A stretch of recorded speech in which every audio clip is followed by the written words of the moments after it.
नमस्कार, आप देख रहे हैं आरडी न्यूज़। मैं हूं योगेश चक्रवर्ती। पूर्व मध्य railway senior secondary school Khagaul में संगीत नाटक अकादमी नई दिल्ली की ओर से सूत्रधार के बैनर तले मिट्टी का माधो नामक नाट्य का मंचन किया गया।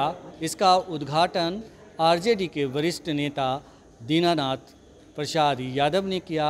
इस खास मौके पर सूत्रधार नामक पुस्तक का विमोचन भी दीनानाथ यादव ने किया।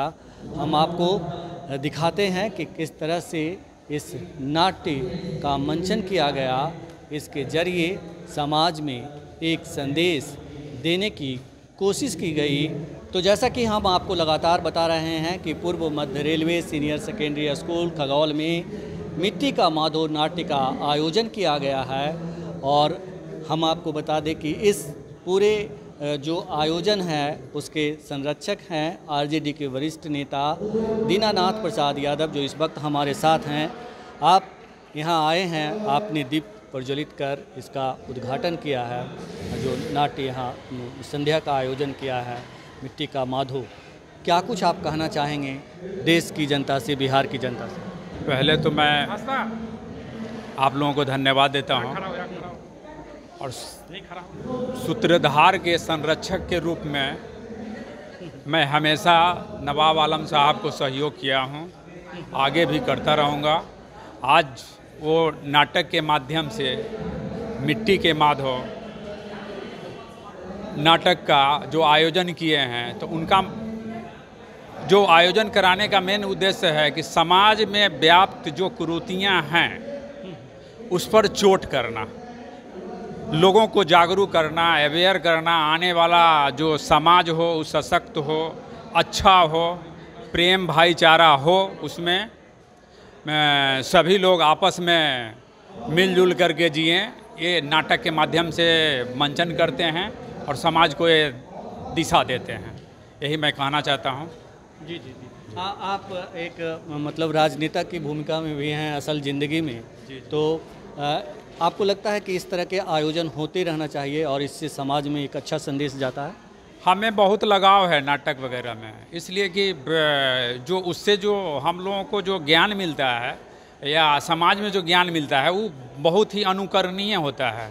तो समाज में नाटक को के कलाकारों को मतलब हमेशा निरंतर सहयोग मिलते रहना चाहिए। हम तो सहयोग करते ही हैं और भी लोगों से, बिहार के तमाम लोगों से मैं अपेक्षा करता हूं, उम्मीद करता हूं कि नाटक के कलाकारों को भी एक मतलब समाज का आईना होता है। समाज का आईना होता है, बिल्कुल होता है। जी जी जी जी। और इससे समाज में अच्छा संदेश जाता है। जी।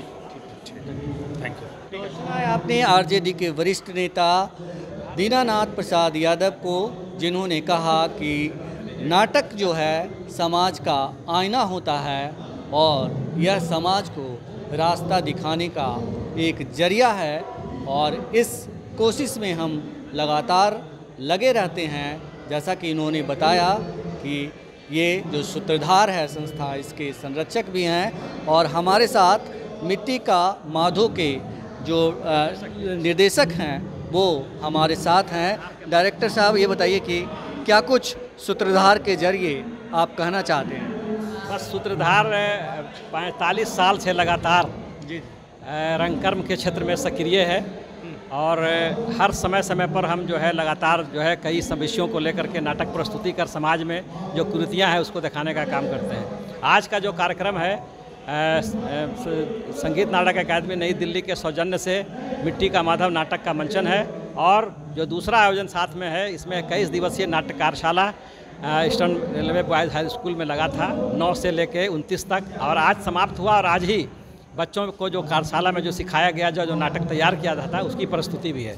तो आज 2 नाटकों का प्रदर्शन है। और आज हमारे इस कार्यक्रम के उद्घाटन के लिए हमारे संस्था के संरक्षक प्रसिद्ध समाजसेवी दीनानाथ प्रसाद यादव जी आए हैं। हमारे स्कूल के प्राचार्य हैं जो आज के मुख्य अतिथि हैं। हमारे अजय कुमार जी हैं, हमारे साथ आफ्ताब आलम हैं, हमारे साथ और भी कई विशिष्ट अतिथि यहाँ मौजूद हैं। तो हम तमाम लोगों की उपस्थिति में आज इस एक कार्यक्रम का नाट्य संध्या का आज हम लोगों ने शुभारंभ किया है। आज 2 नाटक का मंचन है। मिट्टी का माधव नाटक में ये दिखाया गया है कि किस तरह से एक पैसे वाले जो ज़मींदार हैं किस तरह से मजदूरों का शोषण करते हैं, यहाँ तक कि उनकी हत्या हो जाती है अगर वो थोड़ा विरोध करता है। तो इस तरह के विषयों को लेकर के नाटक है। बिल्कुल। तो सुना है आपने दीनानाथ प्रसाद यादव और मिट्टी का माधो के डायरेक्टर नवाब अली साहब को, जिन्होंने कहा कि आज समाज में जो कुछ हो रहा है उसे हमने प्रस्तुत करने की कोशिश की है और समाज में एक संदेश देने की कोशिश की है ताकि गरीब लोगों का शोषण ना हो। मिट्टी का माधो में क्या बताया गया है, क्या इसके जरिए क्या संदेश देना चाह रहे हैं? ये मिट्टी का जो माधो है और इसका निर्देशन नवाब भैया किए हैं और इसका लेखक आए हैं हमारे उदय भैया। और इसमें मजदूर का क्या हाल हो रहा है आज के ज़माने में, उसी को हम लोग नाटक के माध्यम से दिखाने और समझाने का काम कर रहे हैं। जी जी, आप बताइए क्या है नाटक? मेन एक्टर के रूप में हमारे माधव के रूप में हमारे अंबुज भैया हैं। नाटक के बारे में बहुत कुछ ये आपको संक्षेप में बताएंगे। तो हमारे साथ इस वक्त मौजूद हैं मिट्टी के माधो के मुख्य कलाकार माधो जी, जो मजदूर की भूमिका में हैं। आइए इनसे जानते हैं कि मिट्टी के माधो में क्या कुछ है इस नाटक में जो आप समाज को बताना चाह रहे हैं। मिट्टी का माधव एक्चुअली समसामयिक के हिसाब से पहले की रचना है। जिस समय पैसे वाले या ज़मींदार लोग होते थे, जिस तरह मजदूर को अपना गुलाम बनाते थे, उसी के संदर्भ में ये नाटक है, उदय जी का लिखा हुआ। इसमें माधो एक किरदार है जो कि अपने मालिक का गुलाम होता है और उसका पिता जो है जगन उसकी शादी कर देता है। शादी के बावजूद भी उस समय जो होता था कि गुलाम वाली स्थिति, उसमें वह अपने घर और पत्नी से ज़्यादा अपने मालिक के सेवा में लगा रहता है, पत्नी की तरफ ध्यान नहीं देता है और वह मालिक के सेवा में लगा हुआ ही रहता है। और उसी के दरमियान मालिक के सेवा में लगे रहने के साथ ही वह मालिक के हाथों जो है वह ये दबा दिया जाता है, कुचल दिया जाता है। तो कहने का संदर्भ ये है कि उस समय का जो ये समय चलता था कि गुलाम बनाया जाता था और ज़बरदस्ती काम किया जाता था, उसी पे आधारित उदय जी के द्वारा लिखा हुआ ये नाटक है मिट्टी का माधव।